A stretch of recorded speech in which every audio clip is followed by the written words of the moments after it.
Behind every send is a story. Welcome to Full Send, where each episode we feature a climber and a problem and talk through the process of how the problem was sent. Zelda Rails is a problem in the Zelda Bouldering Area and Index. When I first started approaching it, I found there was a couple of really good holds pretty far on the left. But as soon as I tried to start it, I knew right away there's no way I had the flexibility to reach for those holds, so I would have to find a different way.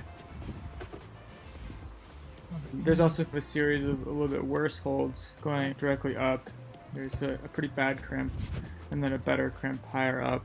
So I thought if I could lock off on the second rail and then make two bumps with my left hand.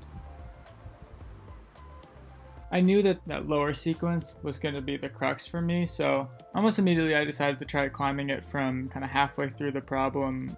I really like this approach of breaking down a problem into multiple sections. I've been in this situation too many times where I do a hard crux sequence and then don't finish the rest of the problem, even though it's not as difficult, just because I'm more tired or not as confident.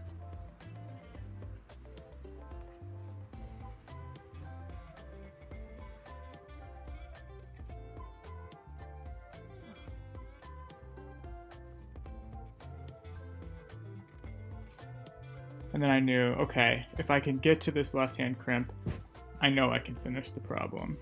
I got really close one time. I caught it for a second, but then my right hand came off. I just felt like I wasn't quite in a stable enough position to make that bump.